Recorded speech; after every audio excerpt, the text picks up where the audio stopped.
Hi, and welcome to your PD Program Annual Performance Reporting webinar. This is a re-record of the original webinar. So if you attended that first webinar live, know that you're going to be getting similar information, but with some additional clarification that we hope will help you be better prepared for your annual performance reporting this year. I'm Sarah Brightwell. I lead the OIE Technical Assistance team, and I'm going to be walking you through everything today. We'll cover at the end some contact information if you have additional questions, but please know that we are here to support you as you work on your APR. Let's go ahead and kick off, as you're accustomed to, with our disclaimer. This presentation was produced under U.S. Department of Education contract number GS00F115CA with Synergy Enterprises, Inc. The views expressed herein do not necessarily represent the positions or policies of the U.S. Department of Education. No official endorsement by the U.S. Department of Education of any product, commodity, service, or enterprise mentioned herein is intended or should be inferred.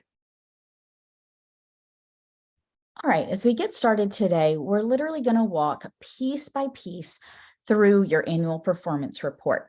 So we'll start with your cover sheet and executive summary, and then go through parts A, B, and C. And then we'll follow up with a few of the questions that were asked during the live webinar, as well as some common questions that we have come up every year. So let's start out by just reminding you, when is this APR even due? So if you are a 2018 grantee, your APR is not due until May 1st, which is a Monday.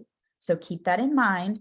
Monday, May 1st at 11:59 p.m. Eastern. If it hits midnight, just like Cinderella, you are out of time. If you are a fiscal year 21 grantee, then your report is due a bit sooner. It is due March 31st, which is a Friday at 11:59 p.m. Okay, so everybody's got to get it in before midnight. And then just a reminder that G5 does tend to slow down on those due dates because it's a bit overloaded. So if you wait and it's about 11:45 and you're trying to get all that submission done, you may be a little frustrated with the speed at which it is doing it, and it could potentially cause you to be late. So I really encourage you kind of set a pre-deadline for yourself, maybe March 29th or April 28th, something a little bit sooner so you make sure you're not in that frustration of the day of slowdowns. Now, why do we do APR? So I know many of you hear this every year, but we always have some new folks. So I like to make sure that you understand why we even do these. And the primary purpose is to demonstrate substantial progress toward meeting your approved project objectives. So your APR is reviewed and analyzed by the folks at OIE and at ED in order to determine, are you making substantial progress? And that information is actually used then in determining your continuation award. So this is your one opportunity a year to tell the story of your project and really show OIE what you've been up to and that you do want and need those continuation funds. Now, as PD program grantees, we actually collect your data through two different portals, okay? So the first one is through the PDP DCS.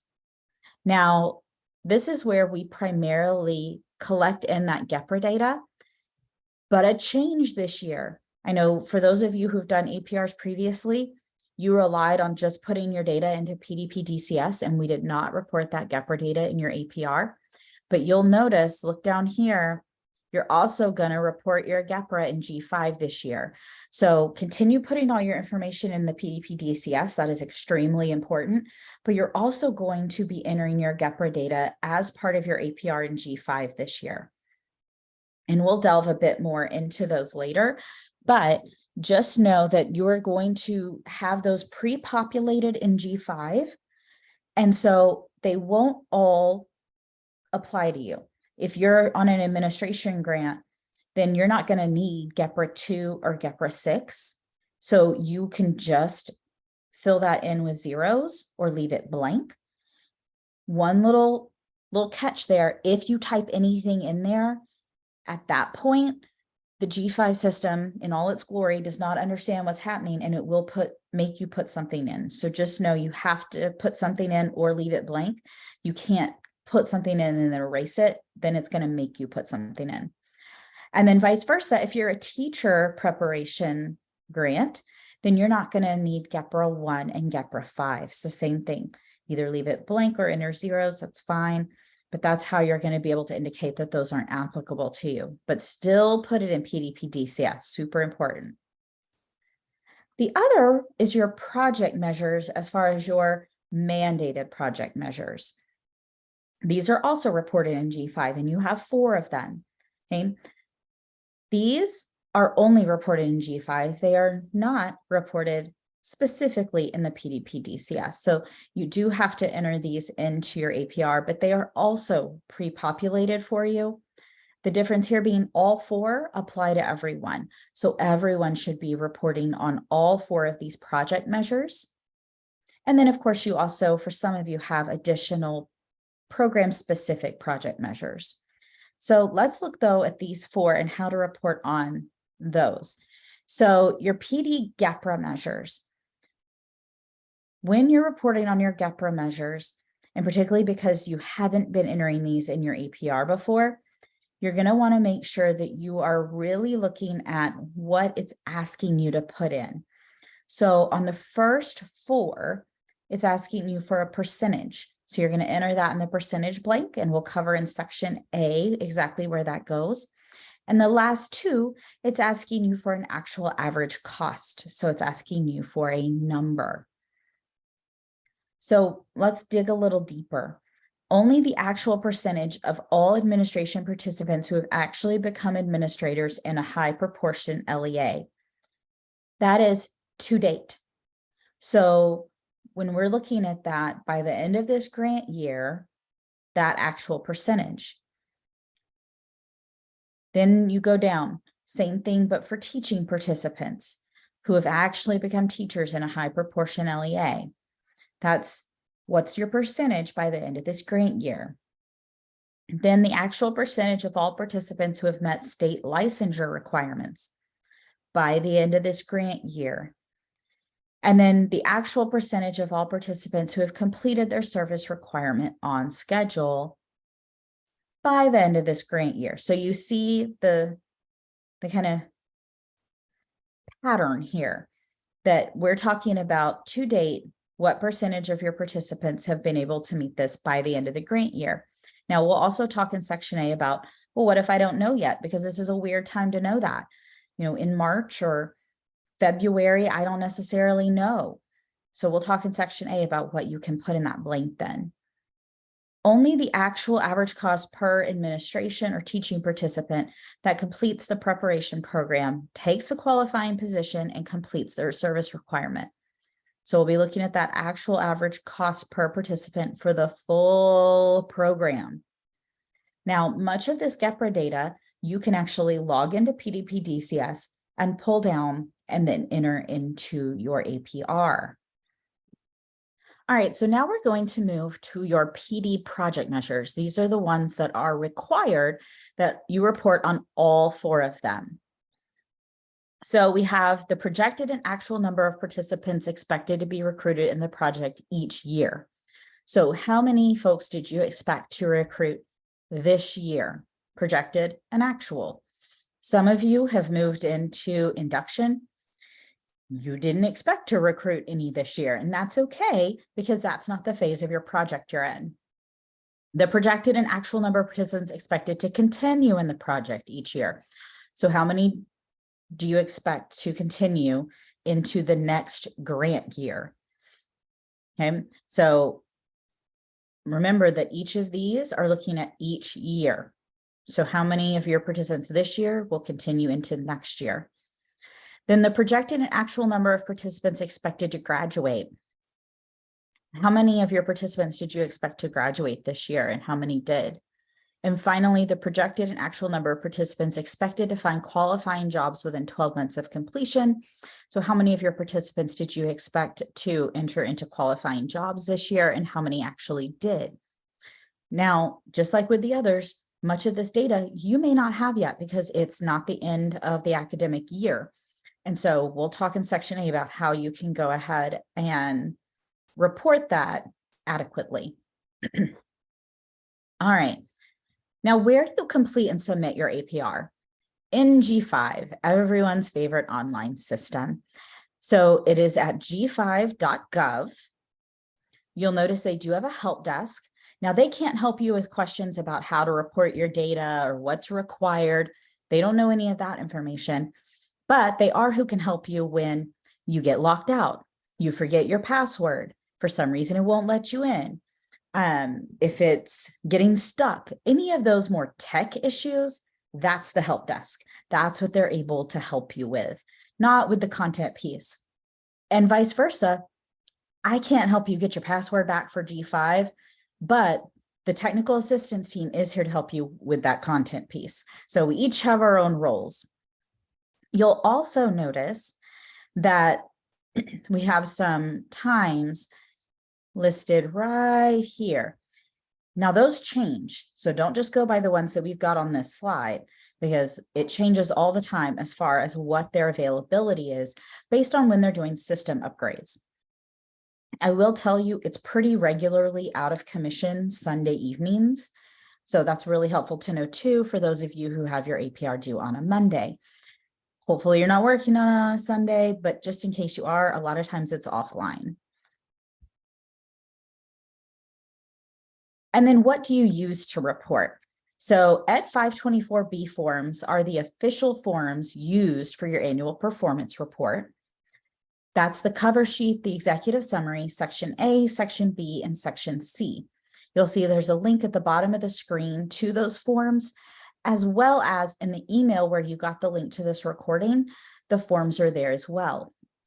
We always get the question though, well, aren't these forms in G5? Sort of, but not entirely. And what I mean by that is there's certain information that you're going to be entering directly into G5, because yes, the forms are in there. There is other information that you're going to have to enter into the ED 524B form that's provided, and then upload that form into G5. So your cover sheet is in G5 and your section A is in G5. Your executive summary, your section B, and your section C, you will have to take those forms that are provided and then upload them into G5. But like I said, those forms are available both online and in the email where you got the recording. And if you can't find it later, you can always email us.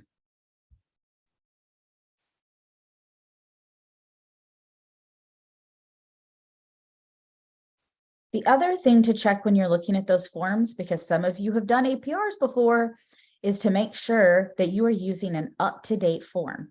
The current form you'll see in the little red circle at the top should have an expiration of July 31st, 2024. If yours has any other date, it is expired and should not be used. Now, one tool that we've provided to try to make this process a little bit easier for you is we created what we call an APR report checklist. Now, this checklist is not all-inclusive. That's what this webinar is meant to be. What the checklist is a tool to help you make sure that some of those common questions, common mistakes are answered for you, that there's a little reminder. So things like, oh, on item 8, this is what you should do on the cover sheet, because that's a question we get a lot. So we put it in the checklist. Once you're done with your APR, I would encourage you to grab your checklist and just run through your checklist. It's a great way to proofread your APR and hopefully make sure that you have everything exactly as you need it, and your program officer won't have to reach out for any clarifications or corrections. Please do note, though, that there is a separate checklist for fiscal year 18 grantees versus fiscal year 21 grantees, since you do have different reporting periods in fiscal years. All right, let's hop into that cover sheet. Now, the first thing I want to point out about your cover sheet is this is provided in G5. I highly encourage you to go and complete it in G5. This is what will help the system work the best for you. Go into G5, enter all of your data in there.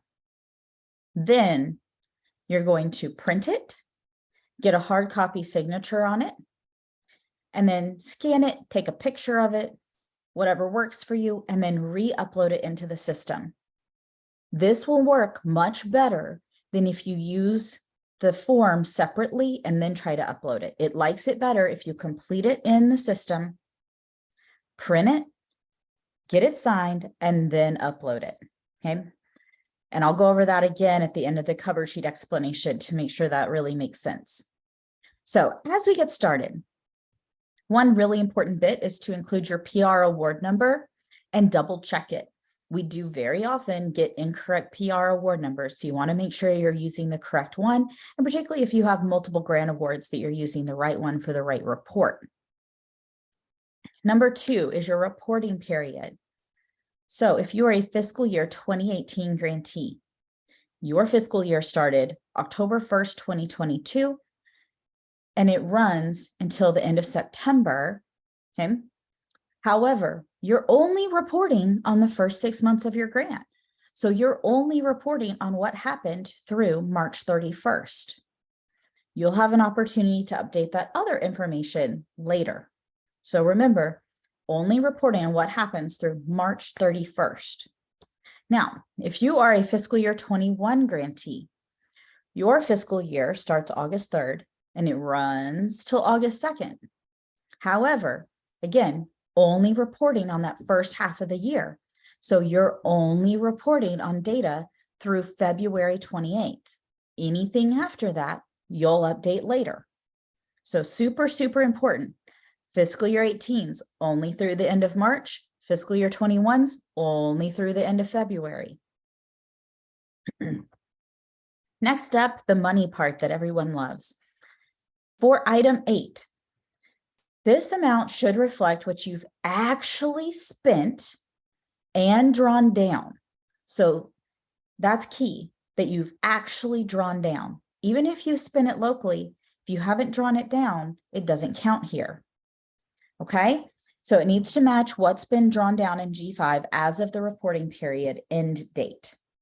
Okay, so look in G5. If you don't have view-only access in G5, check with your budget office, and you want to know, as of the end of your reporting period, what was drawn down in G5.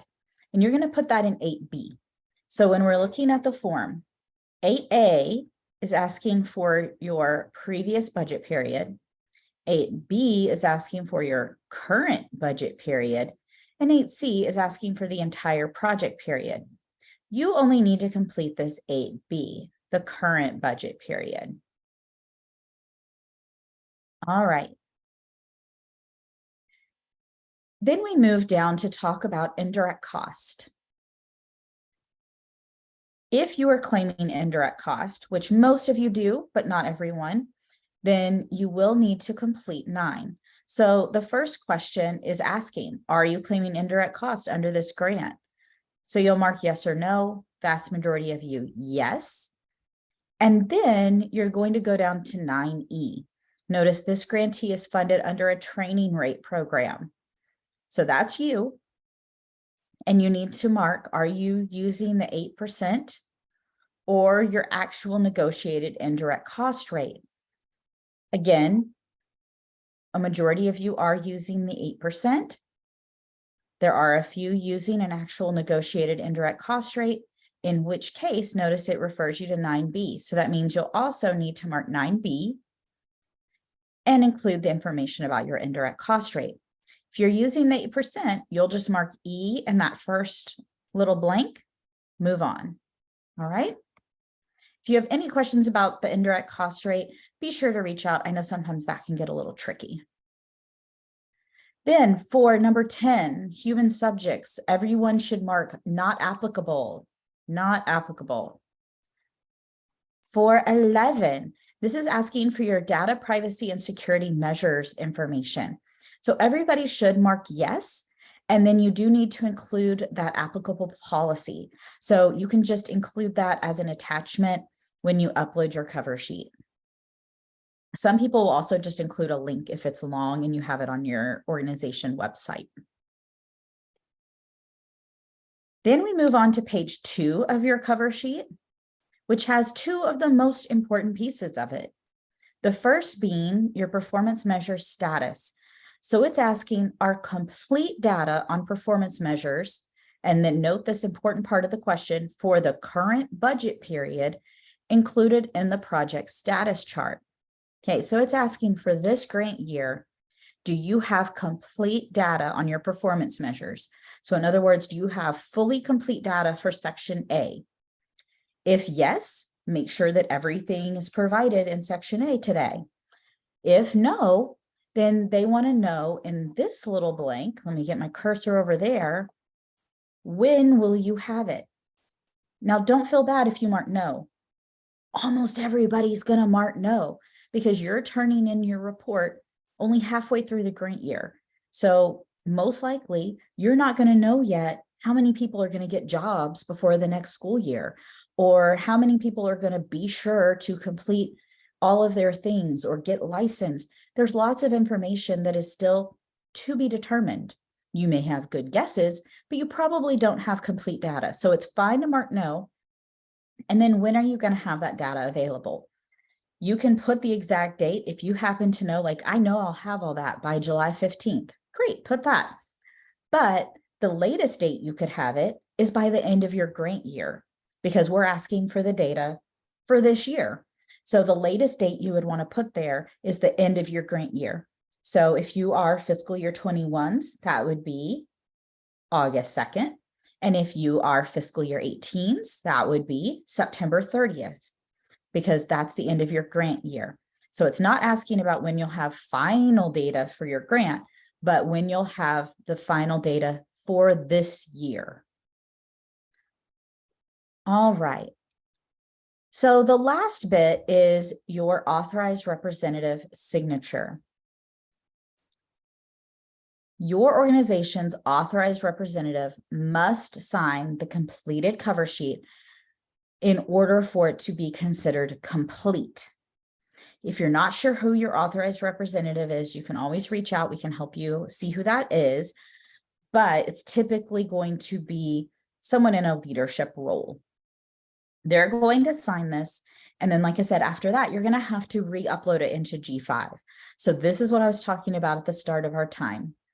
You're going to go into G5, complete all those blanks that we just saw. Then you're going to print it out. And when you print it out, this part's going to be blank on the second page. You're going to take it to your authorized representative. They're going to sign it. Then you're going to scan it, take a picture of it, however you do that. And then you'll see in G5 at the bottom of the page where you entered all that information, it'll have a little box where you can upload a document. That's where you're going to upload it. Now, here's the key. It is supposed to be able to let you do a couple of different file types, but it usually will only successfully accept PDFs. So if you scanned it, if you took a picture, whatever you did, save it as a PDF and then upload it. If you follow this process, it should take your cover sheet. But if you have any trouble or you're not sure how to turn your document into a PDF, let us know and we can help you. Now, keep in mind that if you as the project director sign it, or if you leave the signature off, your entire report is considered incomplete. So please make sure to do this. I also encourage you, this is a great one to just do at the start. Go ahead and get that cover sheet into the signature process while you work on the rest of the report. Don't wait until the last minute, because often this is the part that ends up taking the longest. All right, now we'll head into your executive summary. So your executive summary was previously sometimes uploaded with your cover sheet, sometimes separately, but we want to make sure that you understand that this year you will be uploading your executive summary separately. You'll see where it says project narrative executive summary in your G5, and that's where you will be uploading this. So in that email where you received this recording, you also received the form for your cover sheet. You'll be able to use this form to write your executive summary. It is a Word document, so you can use all the standard Word tools to be able to edit it and do all of those types of things. You'll notice that the form is only 2 pages long. That's because your executive summary is limited to 2 pages. If you have more information to share than will fit on 2 pages, that's fine, but it won't be in your executive summary area. You'll then move that additional information into section C. And we'll talk more about that when we get down to the section C part. But here in your executive summary, remember that this is your opportunity to highlight what's been going on in your project, those things that you've achieved, progress that you've made towards your goals. Maybe there are some challenges or hiccups that you've encountered. Share those. Share how you have worked to overcome those challenges. Maybe you've had some challenges with recruiting participants or with staffing your program. Put all of that information in there and share how you're working to overcome those challenges. Talk about what outcomes you've achieved, as well as those that you might be still in progress on. And then finally, if you've been able to make any contributions to research, knowledge, practice, or policy, this is a great place to share that as well. This is really a bird's eye view of your program thus far. Remember, you're just reporting on the first half of the year, so keep that in mind your reporting period as you're putting together your executive summary. Now, one of the other documents that you'll notice we shared with you is a sample APR. It is not a real APR. It is not one for a real program. It is just a sample to help you kind of see what an APR should include, what types of information, how many pages, all that type of thing. So feel free to use it if helpful, and if not, that's okay too. But we are going to look at a couple of the examples that are included in that sample APR here. So in the sample executive summary, you'll notice that they've included some information here about their project. You'll also notice that they've made sure to include their PR award number. Keep in mind the formatting at the top of this page is a little wonky. It's not you, it's the form, but just make sure that you've got that PR award number in there. Then as we continue looking, you'll see in these first 2 areas, they talk about the goals of their project and give kind of a little overview there. They talk through how they're doing on their goals and objectives. And then in this last little bit, they start getting into some of the challenges that they've encountered and how they're working to overcome that. So you see, like, they had a late hire, but they're still on track. As we move further in, you'll notice that they talk about here that there's a measure that they are not currently meeting and why, what's going on with that. They also share some specific information regarding something exciting in their program. So they presented at this conference. And then talk a bit about what they're doing moving forward as well. So we'll, throughout our time today, have a few kind of checks for understanding where we'll ask some questions. And since we aren't on live, we won't do a super long wait time. So feel free to pause the video if you want to challenge yourself. But how many pages should that executive summary be? Should it be about a half a page, but don't go over 1 page? Should it be 1 to 2 pages, but don't go over 2 pages? Or should it be up to 3 pages, but don't go over 3 pages? Let's reveal. All right, it is 1 to 2 pages maximum. So please remember to keep it under that 2-page limit. But remember that later in section C, I'll tell you where to put other info that you might have. Now, what about you missed one of your targets for a project goal? Which of the following actions should you take in your executive summary? Should you include the data of 999 because you need more data? Should you talk about the project goal, but not go into detail because you can do that later in another part of the report? Or should you discuss the project goal and include a brief rationale for why you missed that target? Pause if you want to challenge yourself, or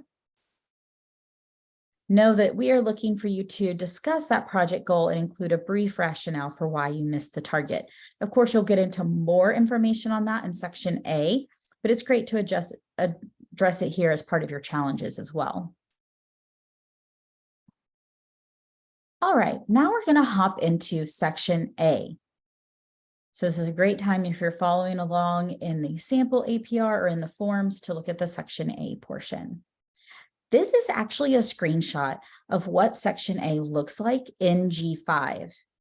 Now, yours may look different in certain areas because certain parts of your section A will already be pre-filled with some performance measures for you, typically here and here. And then others will be blank for you to input your information. But the setup is just like this.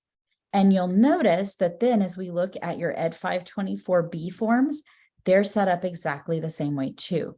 So it's great to use sometimes those, even though you won't upload them, to use those forms for planning because they have all the same blanks for you to practice with.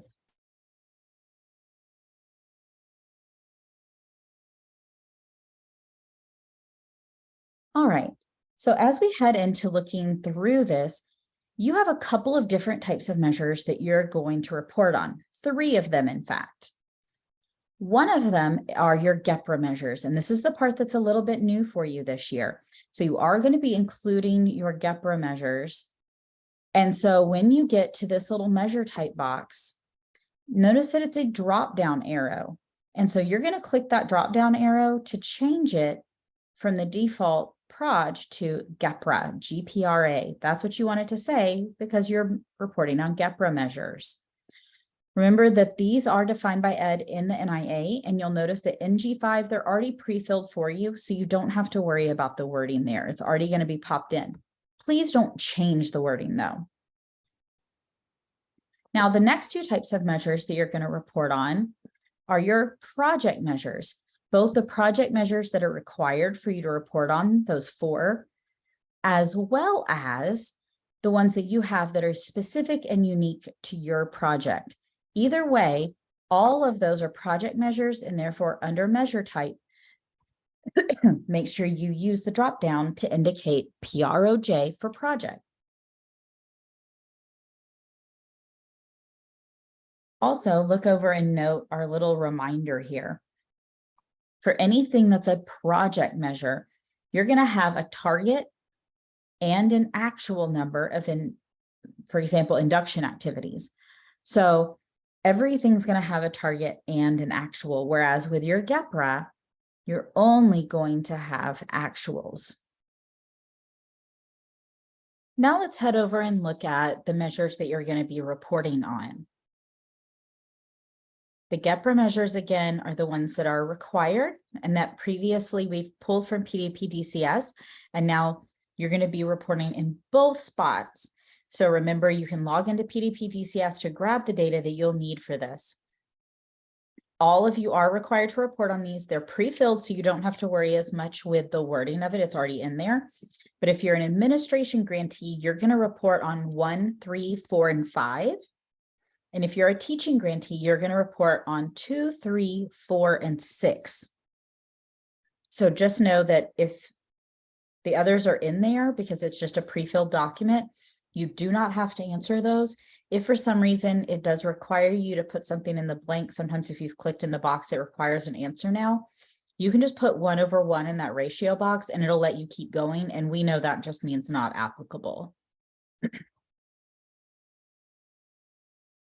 Next are your project measures, the 4 that are required, and again, have specific wording.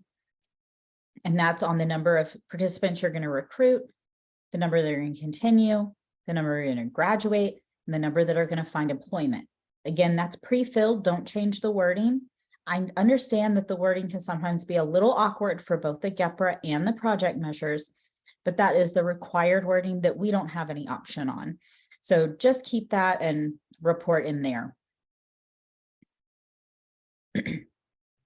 Now, remember, your reporting periods are just for the first half of the year.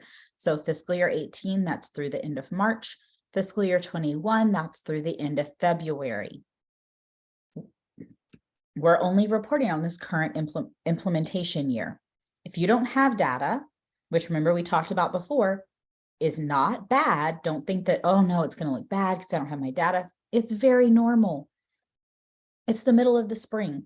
It is very normal to not truly know how many people are going to graduate or truly know who's going to magically get a teaching job over the summer.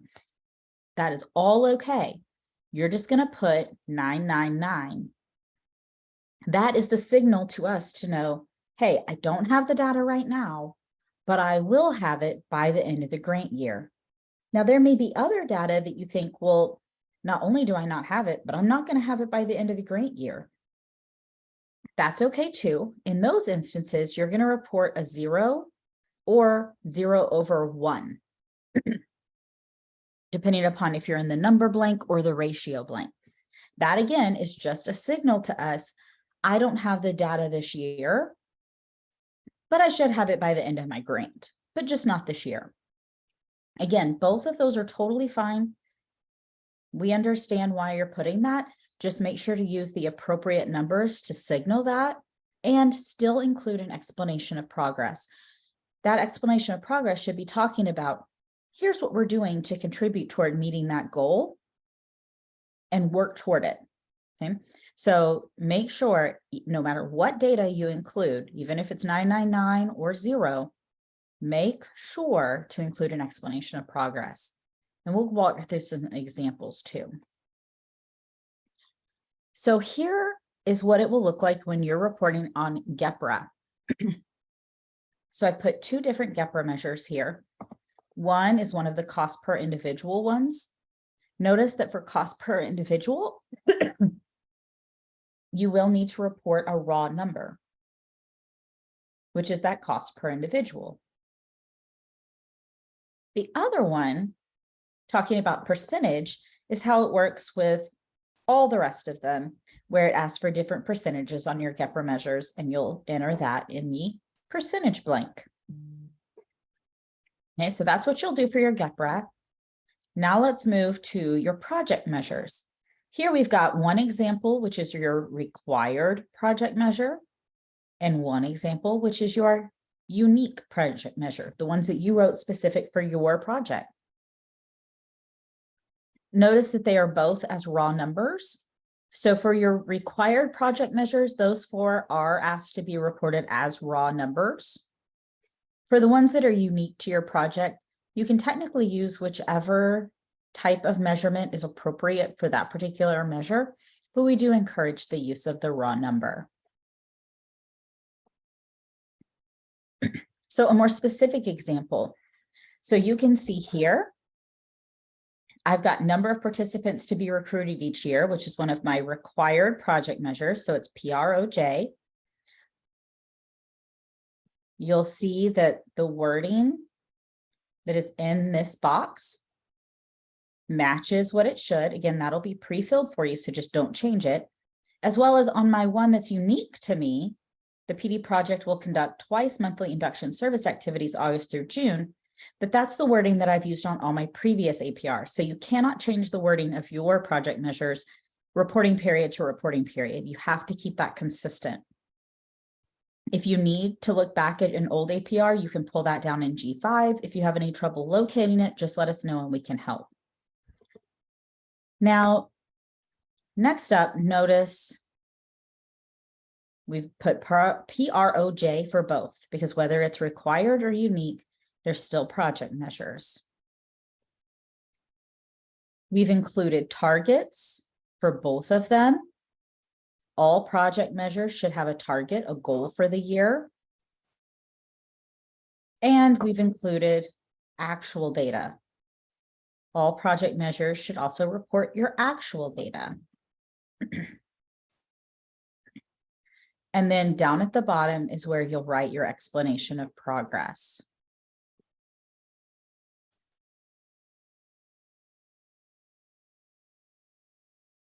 Now here you can see if I did not have my data, then I would report a 999 under the raw number, which indicates I don't have it yet, but I will have it by the end of the grant year. So just remember that little code. All right, let's do another little check. Remember, you can always pause if you want a little think time. Let's say that our project measure unique to our project, is 100% of our participants are going to pass the praxis by May 1st. Should I write 999 or 0 into the project status chart? Because I'm not going to know how many have passed it because we're reporting well before May 1st. So I should report 999 because while I won't have it in time for my APR, I will have it by the end of the grant year. So that's a 999 moment. Now let's talk about your explanation of progress. I'm going to give you some general tips and some general things that we ask for in your explanation of progress. And then I'm going to give you what I consider my tried and true tips. So first off, you want to provide quantitative and qualitative data. You're giving that quantitative up in the Section A project measure part, but make sure that you're backing it up with that qualitative information. Talk about how you've met or made progress toward the measure. If it's not met or you don't think you're going to meet it, tell us why. Talk about what you're doing to try to address that. Tell us how you collect your data, when it was collected, how you analyze it, anything to do with that data collection and analysis. And remember, even if your data is not available yet, still include as much of this information as is possible and discuss when your data will be available. Now, here's my big explanation of progress tip. Make good use of your explanation of progress. This is your opportunity to tell the story behind your data. Those numbers are great, but they only tell a very small fraction of the story of the work that's going on in your program. So it's your job in this explanation of progress to paint the full picture. Tell us all the rest of the information that explains that number that you just put in the box above. Don't just write 1 or 2 sentences and move on. That's selling your program short. Use this box and give us all the info. Now, on the other end, what if you run out of room? That does sometimes happen. Totally okay. Just like with the executive summary, if you run out of space, that's what Section C is for. We'll be able to put that additional information in Section C. Now, there are also some particular look-fors that we look for in your explanation of progress. Details about that quantitative data that is linked to the measure and that it explains how the data is collected and compiled for reporting. Let's look at some examples. So you'll see this one at the top. Please know we're not expecting you to be able to read that. That's teeny tiny. The same exact wording is here in much larger font. It's just so you see what it looks like in that little blank on the form. You can also see it when you open up that sample APR. Now we're going to go through and just look at a few kind of key pieces. You'll see that this really gets into some great information about how many partner organizations are working together for this project. It really goes into some great information here regarding how many applicants you've got through your events, how that outreach is really working out. You have some good data there to back up what's going on with recruitment. You'll see that it's clearly linked to what was going to be reported on, which is how many students are recruited, how many participants have been recruited. And then you'll see that it also goes into how that data is collected and compiled. So like I said, I'm not going to take the time to read that out loud to you. You can do that all on your own here on the slide deck or in the sample APR. But those are just some good things to be thinking about. Notice how it's not a crazy long explanation of progress, but it includes all the necessary information and isn't just 1 sentence long. So let's do another little check. Which of these is not a good tip for writing your explanations of progress? So what is your non-tip? Should you keep your response brief and to the point? Should you tell the story behind your quantitative data? Should you use section C for any information that won't fit in the box? And should you make sure to include an explanation of progress for all the measures, even those with no data currently? So which one is the bad tip? Keep your response brief and to the point. We do want you to keep to the point, but we don't want you to be brief. We want you to give a robust explanation of progress. Now, the one last thing that I want to talk to you about in regards to Section A is your APR update, because this is something that is also new for PD grantees. All of the other OIE discretionary grantees are used to this process, so you're just joining in on the fun. Since you report your APR halfway through the year, there's a whole other half of the year that you're doing lots and lots of things with your participants and with your program that don't get captured in your APR. Your APR update is your opportunity to fix that. So basically, at the end of the grant year, we come back and we give you the opportunity to update your Section A. So don't think you have to do a whole other full APR. Nope. It's just updating Section A. Now, you can update any of the measures that you need to, but you're required to update any measures that were reported as 999. Reason being, if you reported 999, you were telling us you'd have it by the end of the grant year. Well, it's the end of the grant year, time for an APR update. Update those 999s. The other, thank goodness, is you don't have to do it in G5. So it's a simple form that you'll submit via email.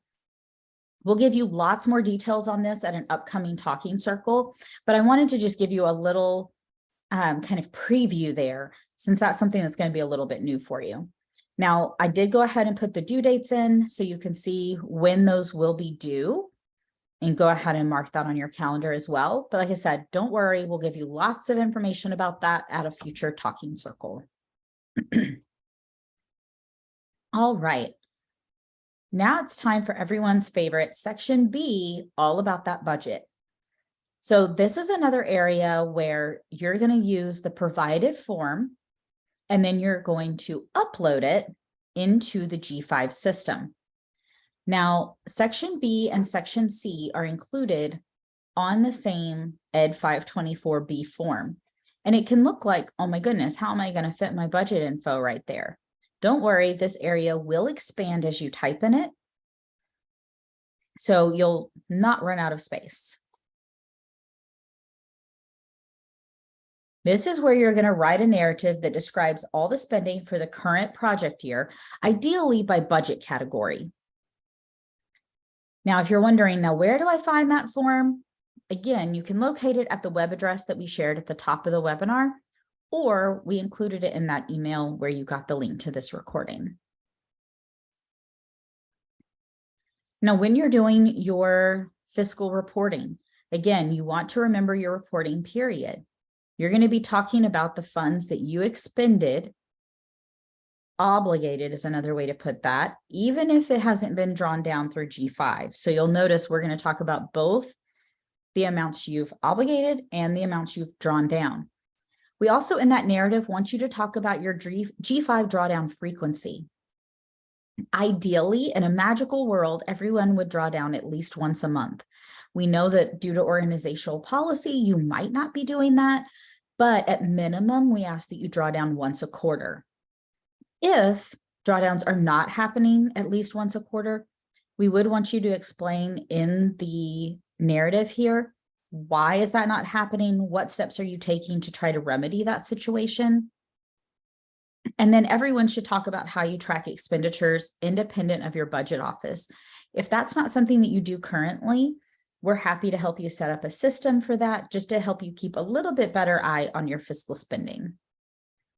Then the last piece that you'll include in that budget narrative is if you anticipate that you're going to have any unexpended funds remaining at the end of the project year, this is your opportunity to talk about that. So that's that carryover word.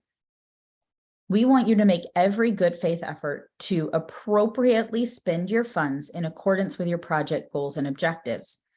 But if you at this point think that you may have some carryover at the end of the project year, please include in your narrative, how much do you think you're going to have remaining in what categories and why?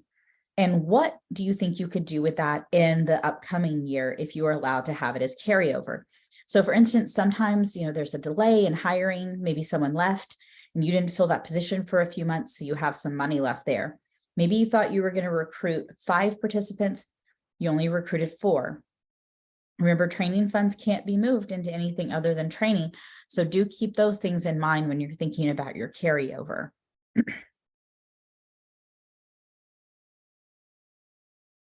Make sure that you include that carryover information as far as what you want to carry over and what you would do with it in the next grant year. That's going to be super helpful as we're reviewing these for continuation awards. Also, if there's any changes that you want to make in the grant activities for the next budget period, and by next budget period, I mean from the time you're submitting this to the end of the grant year, you can include information about that as well. However, I always like to give a little warning. Do not use this as a budget revision. While Bianca will be running through these APRs just as quickly as she can, she is not magical. It will take some time to get through all of these. You're going to want your budget revision most likely to be reviewed and approved more quickly than she's going to be able to review and approve these APRs. So if you have a budget revision that you would like to send in for approval, you'll want to send that in via email to Bianca separately. You'll be able to get an approval much quicker that way. Let's look at an example. So again, this is in your sample APR.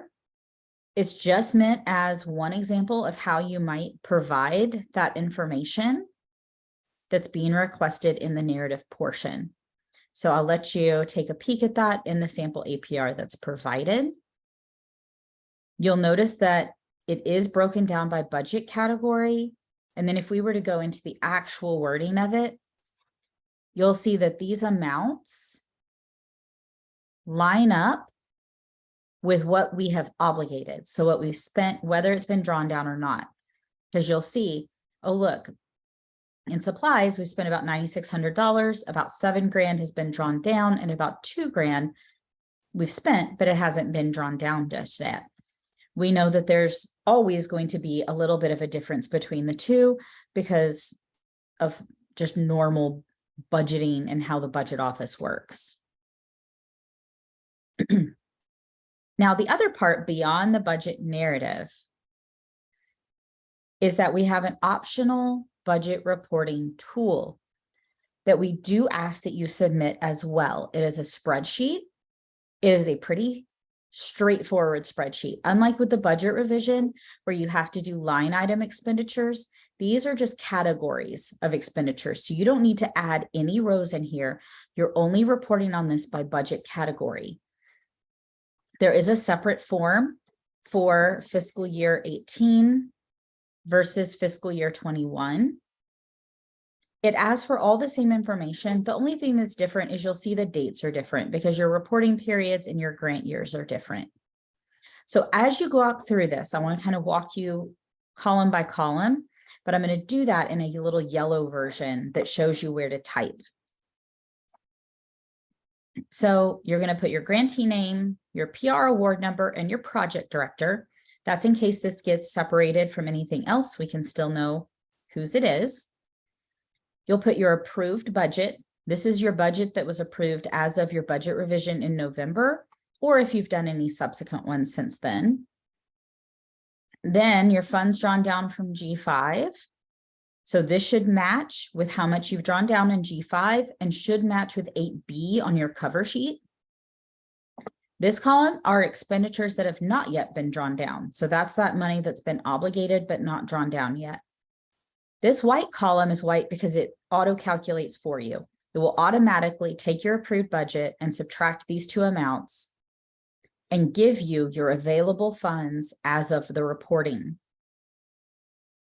Here, you're going to tell us two things. One, explain to me why you have this amount remaining. And two, explain to me how you're going to spend that money by the end of the grant year. Okay, we want both pieces of information. Again, this box will expand, so don't worry, it will get bigger.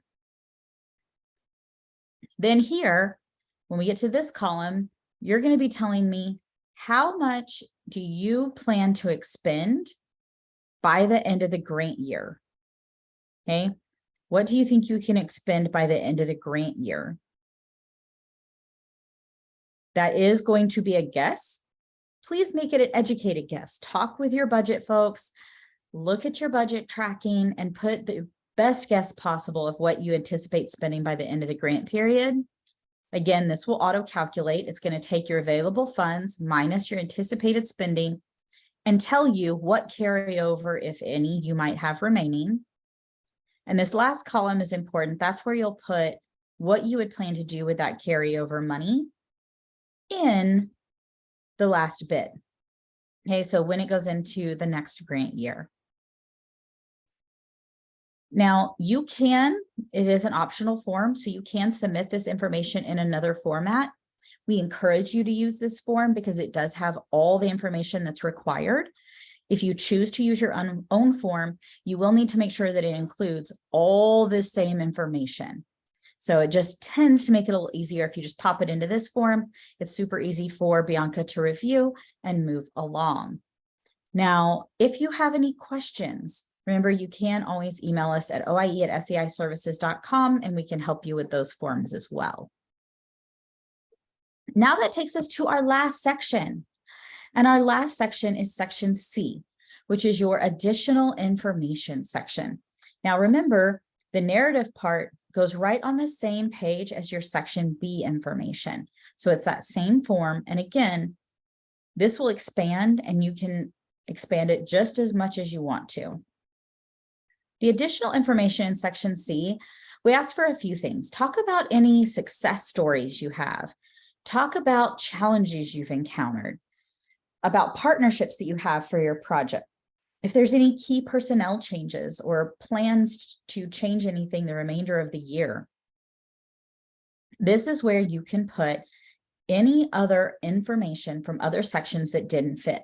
So if you had more stuff for your executive summary, but it didn't fit, or you had more stuff for your explanation of progress, but it didn't fit, pop it in that section C. You have plenty of room here, so you can do it all there. Here you can see just another example. This is again in your sample APR for you to take a peek at. And you can see that they address some success stories, some challenges, talked about their partnerships, key personnel changes. So really nothing huge. They do give a heads up that they're going to be submitting a budget revision. Notice they didn't submit it here. They're going to put that in their email over to Bianca.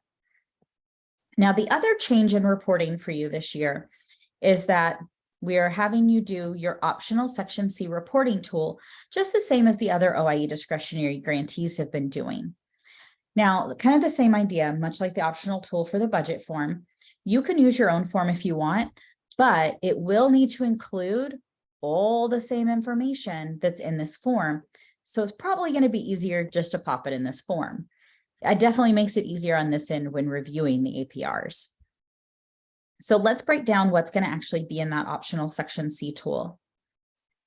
You'll see your, again, grantee name, PR number, project director. Always make sure that your stuff doesn't get lost. First, we have a nice little chart. There's during the reporting period and what you anticipate by the end of the grant year. The number of participants you have currently engaged in induction, and if that might change by the end of the grant year, you're anticipated there. How many are involved in teacher prep or administrator prep? How many are engaged in specifically STEM teacher prep? How many are specifically engaged in native language teacher prep? How many are engaged in service payback? And how many are engaged in financial payback? Now you may think, I don't have any students for some of these. Maybe you don't have any students who've gotten to service payback yet. Maybe you don't have any STEM teacher that are in training. That's okay. These are just areas that we're looking to collect data based on themes across projects. So if your answer is 0, that's fine. Just put 0. That is not a negative. That is not looking bad on anything. It is just certain data points that we are looking to collect. What percentage of time does your project director devote to this grant? So what is your level of effort on this grant as project director? And then 2 other staffing questions. How many folks work full-time? How many work part-time? Now, part-time, that could mean that they're a full-time employee, but they spend half their time on this project and half their time on something else. It might be that they are 20% on this project and 80% teaching classes. Anything that's a split like that would be considered in that part-time boat. They would only be considered full-time if they spent 100% of their time on this professional development grant program. Now, the bottom of the form. What are the applicable methods of service you provide? Do you do solely in person, solely virtual, or hybrid? Now, if you do all 3, mark all 3. That's fine. Talk about your induction services. What, if any, did you provide this year? What did that look like? What types of induction services did you provide? What, if any, evidence-based services or strategies did you use this year? And if you did use them, please denote their evidence base. List your partners and denote whether they're active or inactive. Any key personnel changes. Notice that some of this is information that could be in your narrative, but if you complete this form, wouldn't need to be. Any planned changes to project activities for the remainder of the project year. And then we ask for 1 sentence for each of the last 2. A 1-sentence biggest success of this reporting period. And then a 1-sentence greatest challenge of this reporting period. Now, it can be a little bit of a long sentence if you need it to be, but keep it to 1 sentence. And then that's all that you need for that optional reporting tool C. And you'll just upload that along with your budget information, all of that B and C stuff all together, and will get uploaded into G5. So let's do another little check. Section C, additional information, is a place for you to put any info that did not fit in the other sections. I feel like I've said it enough times that y'all do not even need waiting time on the other end. That is true. Yeah, that is definitely where you can put anything else that did not fit in another section. All right, well, we have come to the end of the different parts of the APR. So I want to give just a little overview of, again, where do you report all this? Where do you find it? Where does it go? So you'll see we have 1 column for the form's already in G5. So you're just going to type it directly into G5 versus we're providing the form and you'll need to upload it in G5. So the cover sheet. Remember that my big tip is go into G5. The form's already in there. Type all your information in, print it, then get a signature on it, scan it, take a picture, whatever you need to do for that, and then come back, save it as a PDF and upload it into G5. That knocks out your cover sheet. Your executive summary, you're going to use the form provided and upload that where it says Project Narrative Executive Summary.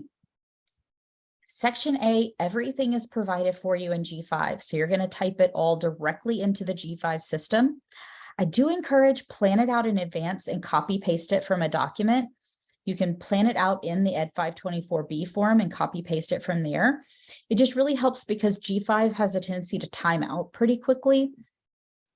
And so I've had lots of grantees get frustrated.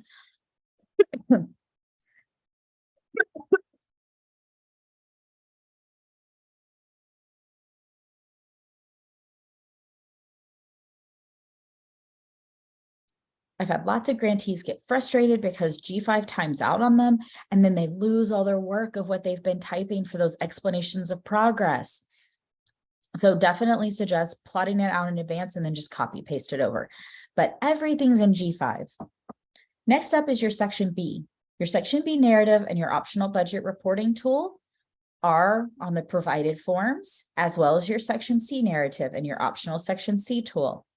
Then you'll save all of that as one big PDF. PDFs always work better in G5 than any other file format, and upload it.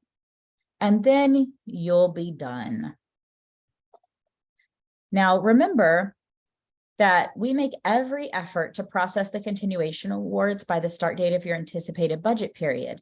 However, if your APR isn't done on time, or if it has missing information, or if you've not made substantial progress or given us enough info in the APR to know if you're making substantial progress, then this could delay your continuation award. So you want to make sure that your APR is in on time. Now, this group, the PD grantees, last year, only one grantee out of all the PD grantees in all the cohorts turned in their APR late. So I know that this group can have all on-time APRs this year. Also, regarding carryover requests, remember, you should not assume that your carryover requests are automatically accepted or approved. We will update you on that when the end of the year gets closer. So some final important reminders. G5 is currently open for reporting. Hop in there, get started. Only your project director of record may access G5 and submit the report. So I have had people ask before, can I add an additional person in G5? Unfortunately, the system will not allow that. Next up, remember your deadlines. So if you're a 2018 grantee, it's by May 1st, 11:59:59. If you're a 21 grantee, March 31st, 11:59:59. Do not let any of yourselves turn into a pumpkin at the end of the night. Get your reports in on time. After that deadline passes, once it hits midnight, you will not be able to access your report anymore. It will be stuck there in G5. So make sure to get it done. The other big tip is that you want to finalize and submit your APR and not leave it in draft form. I always have a couple of grantees every year who leave their APRs in draft form. And it's because you go through and you're like, all my forms say complete. I've completed all my forms. But unless it says out beside it the date and time that it was submitted, it wasn't submitted. There is a button at the bottom of the list of all those different forms that says to actually submit the APR. Once you do that, it'll timestamp it. So it'll give you a date and it'll give you a time. I would suggest once you think you've fully submitted, completely log out of G5, then log back in and make sure that it shows you a date and time of submission. That will ensure that you didn't accidentally leave it in draft form. It was truly fully submitted. Now, again, just a little reminder that we do have those trusty checklists that we've created for you. I really encourage you to make use of those, grab them, use them before you do your final submission, just as a double check to make sure that you've covered all your bases. That was also included in the email where you got this recording. And then as we wrap up today, I just want to give you a reminder about some upcoming events and other opportunities to ask questions if you have them. So of course, I have to once more remind you of your APR due dates and the fact that it is due prior to midnight on those due dates. And we have some technical assistance opportunities coming up for you. So we have office hours coming up on March 23rd, which is next week, if you're watching this recording right after I send it out. So it is on March 23rd. That is a Thursday at 1 Eastern. You can see the link here. It is also up on the OIE website and was in the email that was sent to you. That's a great time for you to join on and ask any questions that you might have live. If you are not submitting your APR until May, which are those fiscal year 18 grantees, you have another office hour opportunity on April 27th.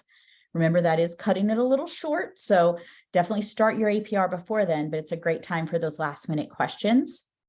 We also have an all program APR talking circle on April 20th at 3 Eastern. You're all welcome to attend that.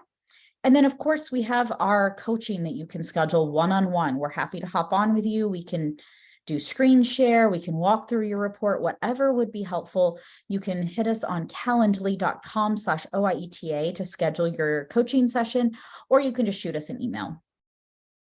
I also want to give a quick reminder about our OIE student artist competition. This is open to all kids, early childhood through grade 12. You can enter through art, writing, or video, but they are due by the end of the month. So please encourage all of your participants who are out in classrooms or past participants who are out in classrooms to get their kids to apply for this. We really want to see a ton of entries. So please give them maybe one little reminder if you have some time. Also want to just remind you to have the dates saved on your calendar, June 6th through 8th, from 12 to 6:30 Eastern is going to be our project director meeting. All of the project directors are required to attend, but exciting change for this year that you can invite your entire team. So we are not space limited anymore. And you will be getting registration information for that very, very soon.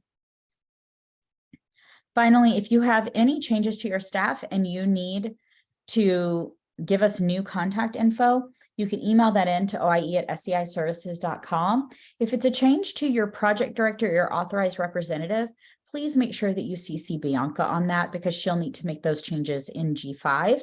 We do not have access to that. I only have access to our TA distribution list. Another reminder about how you can reach out to the technical assistance team. So you can email us at oie@seiservices.com. We work very hard to respond to your emails just as quickly as possible and at least within 24 hours. So it's a good way to get a quick response to something. And then you can also schedule those one-on-one coaching sessions. And finally, I just want to make sure that you have all the contact info that you need. So you have the information for Bianca as well as for the PDP DCS and the TA team and for the OIE website. I hope that this session has been helpful for you, that it cleared up some of the areas for confusion, but please know we truly are here to support you throughout APR season. And if you have any questions at all, just reach out and we can help you knock out your APR and move on to more fun parts of your program. So thank you for joining us this afternoon, evening, morning, or whenever you happen to be watching this. And we'll see you probably on an office hours quite soon.